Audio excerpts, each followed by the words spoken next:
These are just like the basics of a tube. So like the tube anatomy, the basics about home, which is just that you'll have a home nurse, and then the basics of care, which are suctioning, cleaning the stoma, cleaning the skin, the neck, and changing the ties and changing the tube. Okay? Okay. So it'll just be a brief overview because making this decision is, you know, not the easiest. Yeah. So I just want to go over like basic things that you'll remember. Okay. Most likely, just based upon her weight and the way she looks and her size, she'll get this tracheostomy tube. Size may vary. Okay. So this type of tracheostomy tube is called a bavona. A bavona? Bavona. Bavona, okay. Yeah, right there. It's written right there. And so, oh, it's smaller than I was envisioning. yeah, so when we reference size, we're talking about the diameter, okay, of the opening, which is right there, okay? And so that is the tube that she's breathing out of, very similar to what she's breathing out of right now, okay, Lexi? So I'll bring this up over there So you can see. so you can see it. And so that is the tube, like the one that you have in your mouth. But this will go Right here, Lex, look. right in your neck, okay? So she's pediatric. It's a flex stent, meaning that it extends, it has an extension from the tube itself. So this is the opening, okay? This is the opening. This is back here, and the flanges go like this, okay? So if we're looking at the trach, it's going like this. Gotcha. This part extends from where the flanges are. Normally, this portion right here, which is where the vent would connect to, right? So if you look over there, there's like a connector piece, right, to the vent. This is like the connector piece. That green part, this is like the green part, okay? And that's where the vent will connect to. This part extends, and that's what's the flex stent, okay? It's more pliable. Okay. And because it looks like she has, and it might be positioning, looks like she has a shorter neck, right? We use this so to avoid like any, to try and discourage like skin breakdown. Okay. Okay? Because some of these From the parts rubbing can, okay. rub. Exactly. Okay? These portions right here that stick out, these clear portion, those are the flanges, and those rest against the neck. Okay. Okay? Like on the outside? Yeah. Okay. And that's where the ties tie to. Okay. Okay? This right here, the white portion. Right at the tip? Yep, that part right there. Okay. That is the obturator, and it's used to guide the tube in when we change it. So it won't stay there, that'll No. come out. Okay. Yes, because So otherwise kind she of like can't the breathe. stylet that you use when you put an ND tube in? Yeah, and then Okay. you remove it, right? So we remove this, so this is acting as a guide for us when we change the tracheostomy tube, which we do once a week. Okay. Okay? I see. Okay. So it's like the same setup as a breathing tube, basically. Yes, okay. basically. Except it's, you know, obviously like Smaller in the and- neck, there's yeah. an open wound. You know, we're going directly into the trachea. Like when we look at the tracheostomy tube, we're looking at the tube from underneath the vocal cords. Okay. Okay? So where are the vocal cords, like? In relation to, The, like, yeah. it would be like above it. Right above, okay. Yeah, would be above it, so which becomes important when we talk about like speaking after tracheostomy. Right. Some children, it's different with like infants who haven't learned how to speak yet. It's a lot harder for them to vocalize. Okay. For children that already know how to speak, etc. Sometimes they can voice around the trach, is what we say. Or they might require a special speaking valve, but we'll discuss that at a later time. Okay. Okay. The main things to remember about a child with a tracheostomy too is that there are like several things we're trying to prevent. We're trying to prevent skin breakdown. Right. We're trying to prevent plugging of the tube, whether that be by secretions or something else. And we're trying to protect the stoma, so the opening, okay? Gotcha. We don't want accidental decannulation, and what that means is the tube coming out. Gotcha. could you name all the things on this thing that Yeah. that stop decannulation? Like, what is I know the tie. Yeah, they so were there are talking- soft Velcro ties that we use Okay. that get secured by the flanges. The ties are supposed to be secured to what's known as one finger breath, meaning that you can barely squeeze one finger in between the ties and her neck. Okay. Oh, that's Okay. tight. Yeah, so it's pretty secure. Okay. Okay, and that's what we're hoping for. She understands, and I would hope that Lexi wouldn't, Just pull pull I out got you. pull out the tube. Okay, that's usually when dental decannulation occurs. Oh, okay. They're like, when they're like toddlers and stuff. And they're just you pulling pull it out. things. Yeah. Okay. Okay. Gotcha. The other thing to mention is that, taking care of a child with a tracheostomy tube is a 24-hour-a-day, 7-day-a-week job. Yes, okay? it is. Because we worry about the tube coming out. And so usually there is home nursing involved. Yes. Okay? And so, if Lexi when Lexi ends up, going back home, back to school, those kind of things, which seem, she will have like a nurse at school that goes to classes with her. Means that it probably will require some home nursing because you can't stay awake for 24 hours. Right.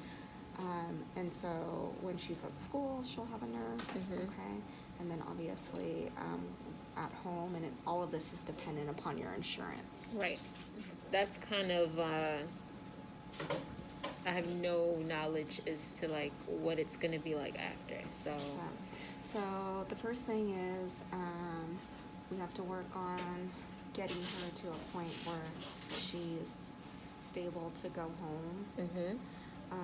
Usually we discharge and I'm not sure with Lexi, like what the discharge planning is and stuff. So that's something. That's something that's Yeah, way down the line. Yeah. So what we talk about for after is then a week after, like Elizabeth said, the procedure, they come in, they do what's known as the first trach change, and then from there, the PICU manages unless they need us. Okay.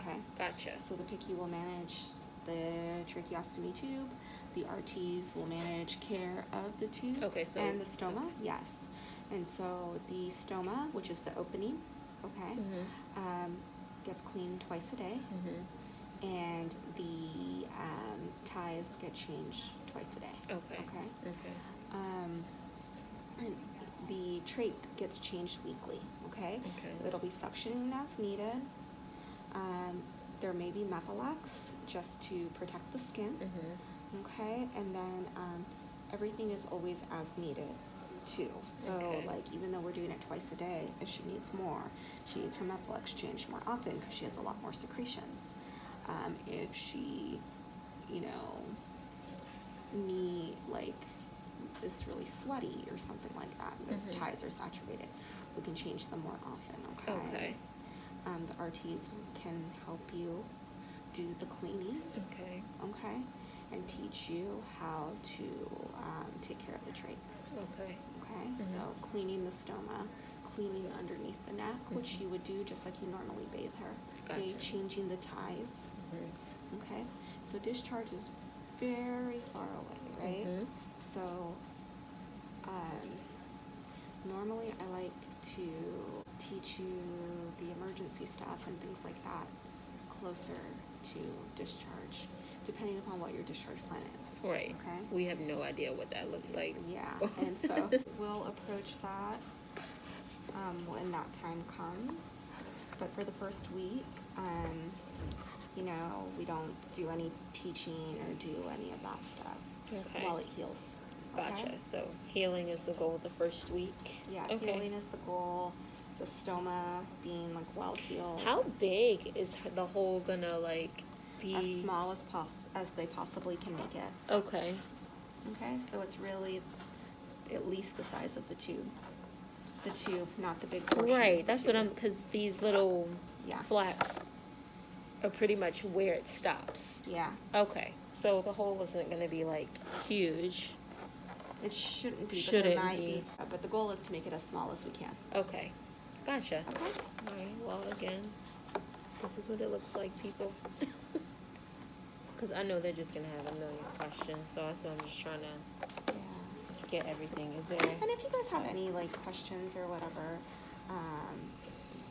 your nurse can always page me. Definitely. Okay. Okay. Well, I appreciate you doing this. I really do. It kind of has me a little more at peace seeing it.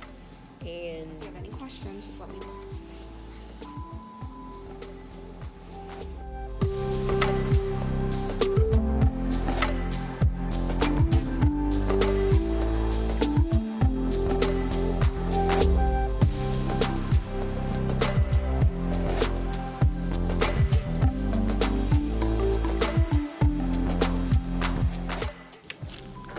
it's way smaller than I was visualizing in my head. I'm squeezing. I think there's some, are these the trach ties?